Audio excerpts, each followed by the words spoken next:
IAJUND, no dia de hoje, aqui na OAB Jundiaí, vai trazer para você como é que foi a palestra sobre a crise constitucional e o processo democrático, com o doutor Flávio Martins e o doutor Tiago Rigamonte. Veja como é que foi.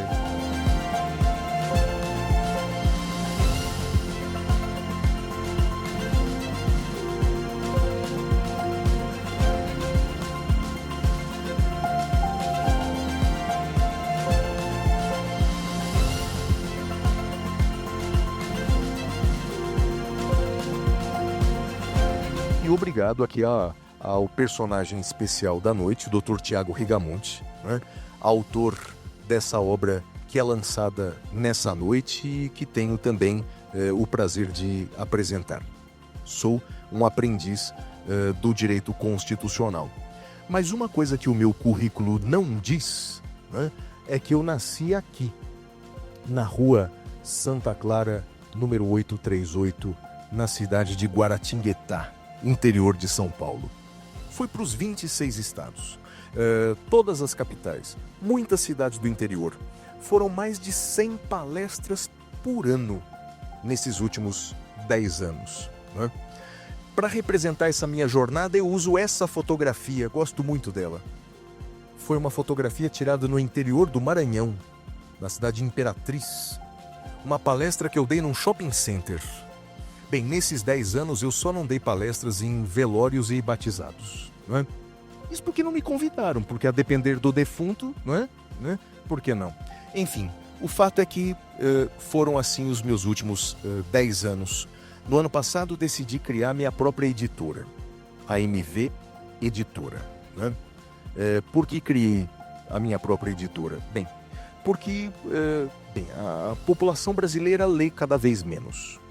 Eu sei de cor todas as estatísticas. É uma pior do que a outra. Estou dizendo que leu um livro. Não.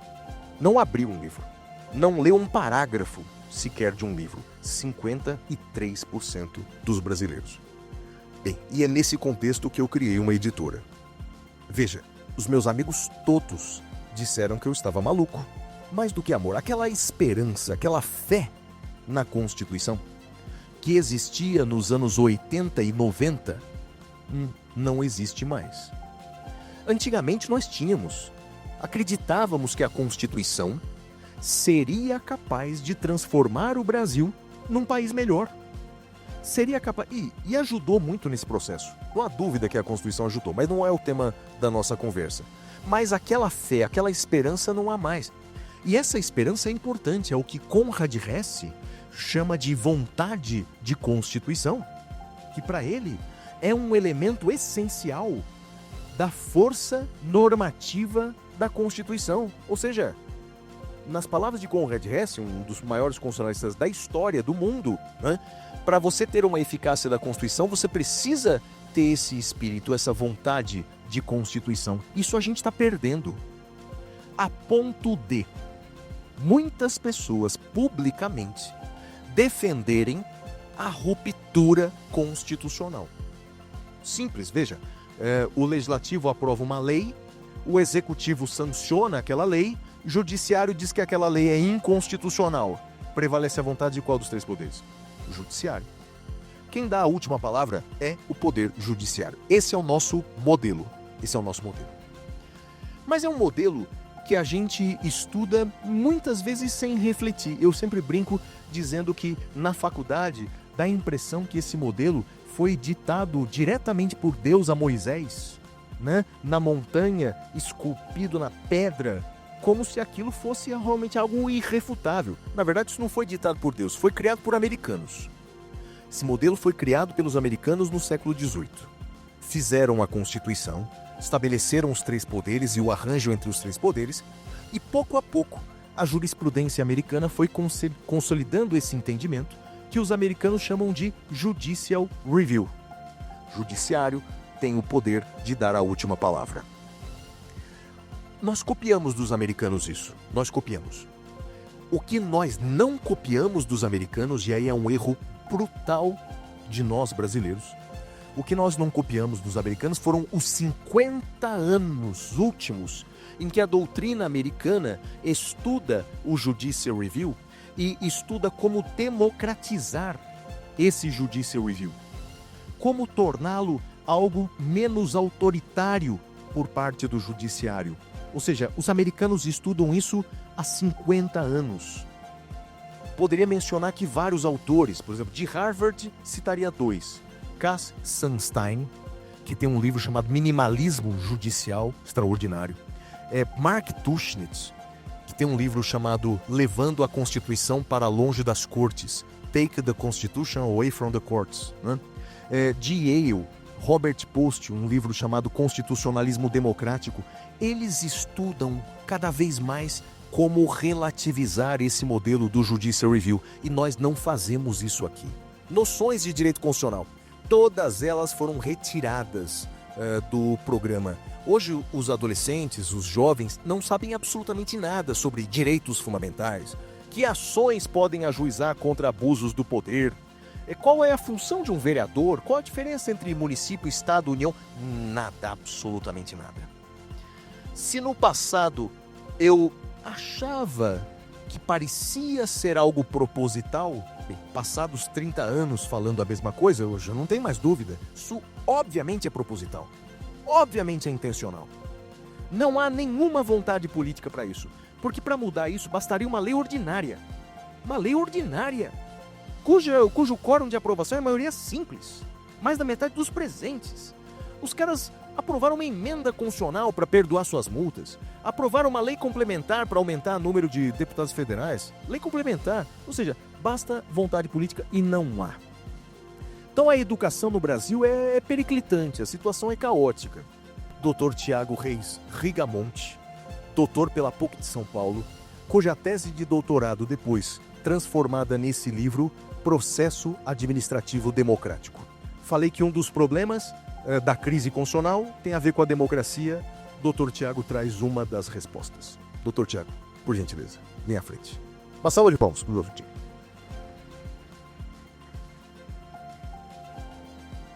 Muito bem, boa noite a todos, prazer estar com vocês.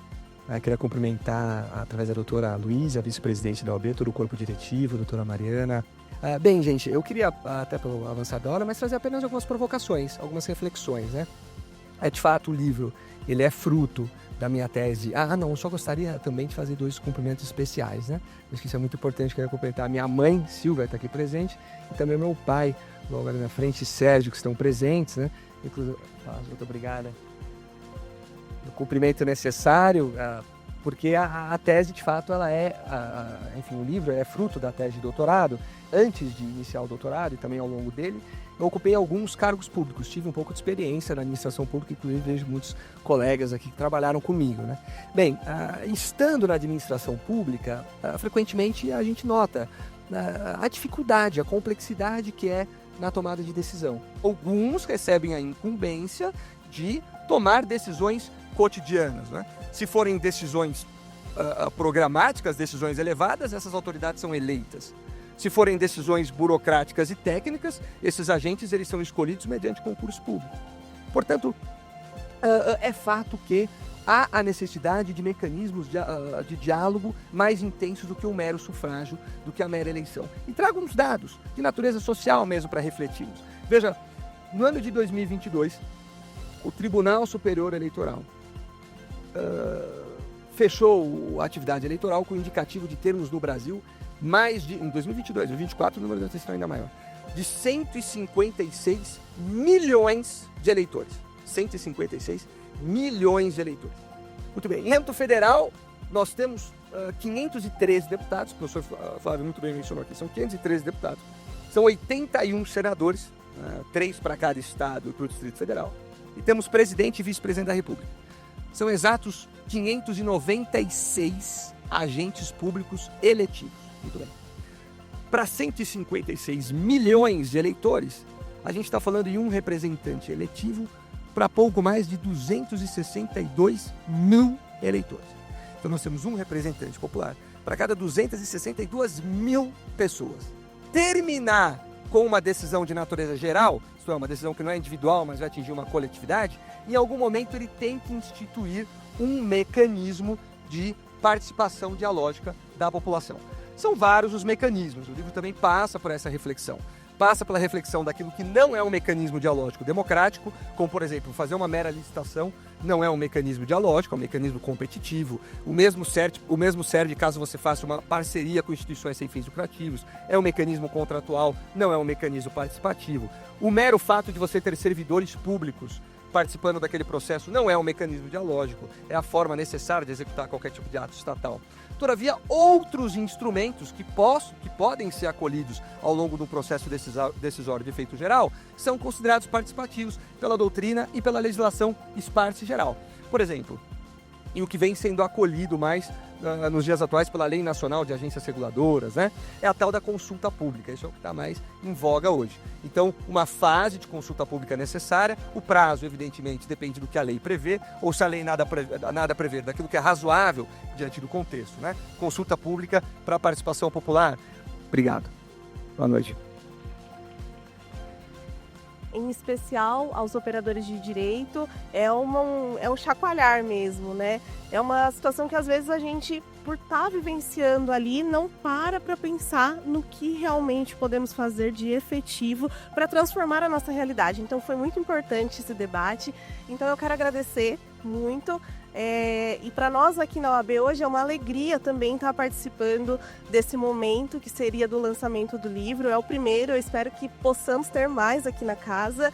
E então, outro agradecimento que eu quero fazer é aos representantes das comissões, porque se esses debates estão acontecendo aqui hoje na nossa casa, é por um esforço coletivo.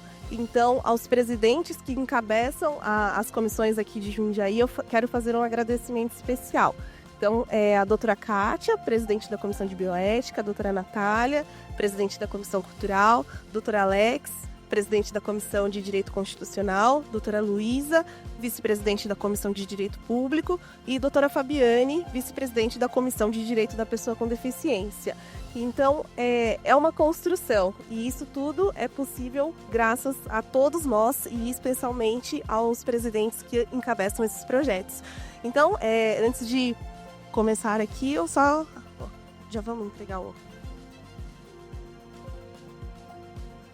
Gostaria de entregar para vocês o certificado e espero vê-los mais vezes aqui na casa. Vamos?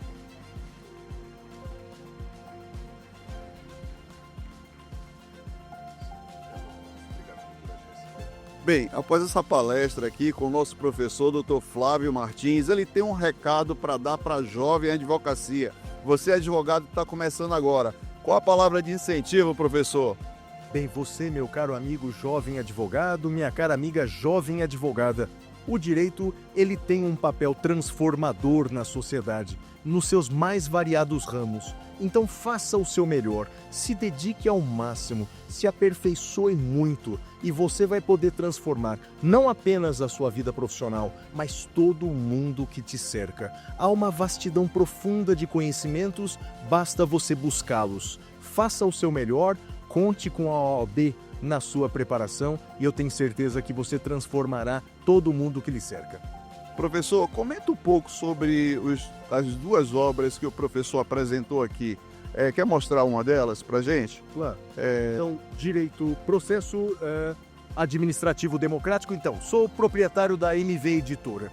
E hoje aqui em Jundiaí lançamos essas duas obras. Direito e Religião, de minha autoria, uma obra sobre a liberdade religiosa em todos os seus aspectos, e uma obra sobre processo administrativo democrático, uma forma, portanto, de se estudar o processo administrativo à luz do princípio democrático. O autor é o Dr. Tiago Rigamonti, advogado aqui na cidade, doutor em Direito pela PUC de São Paulo, uma obra de leitura essencial para todo jurista que gosta de direito público. Perfeito. Professor, obrigado. Um forte abraço e sucesso. Eu que agradeço e a toda a advocacia de Jundiaí um grande abraço. Eu estou aqui com o Dr. Tiago Rigamonti, que fez uma palestra aqui na OAB de Jundiaí sobre a crise constitucional e o processo administrativo. É isso? Dr. Tiago, tem a sua obra? Fala um pouco sobre ela. Bem, essa obra foi fruto da tese de doutorado que eu concluí no ano passado, sob orientação do professor Márcio Camarozano. A ideia da obra é investigar e pesquisar o procedimento de tomada de decisão estatal, né? A gente verifica que hoje há um certo déficit de exercício democrático e de participação popular na administração pública. Portanto, propor meios e mecanismos de utilizar o princípio democrático, imagino que mereça a atenção de qualquer intérprete do direito atualmente, seja no exercício da tomada de decisão administrativa, seja no exercício da tomada de decisão pelo Estado juiz, portanto, pelo intérprete da norma jurídica como um todo. Perfeito. Manda um recado para os advogados que estão começando agora na profissão, justamente na área que o professor atua. Bem, o direito público é uma área desafiadora, mas se eu puder dar alguma recomendação é do estudo, é do aperfeiçoamento. Eu acho que é o único caminho para você conseguir construir bases sólidas na investigação científica, na pesquisa e atuação no direito. Perfeito. Obrigado, professor, e sucesso. Muito obrigado.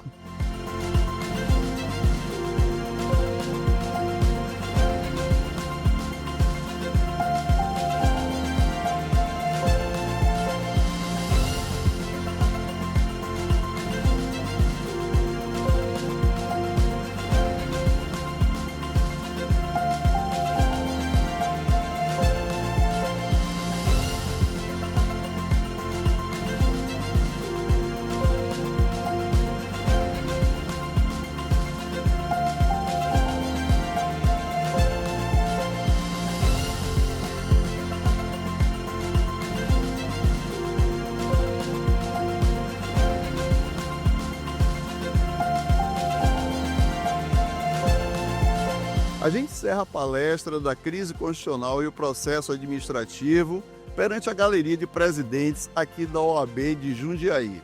Esteja conosco, acione o sininho e fique por dentro de mais novidades do canal do IAJUND.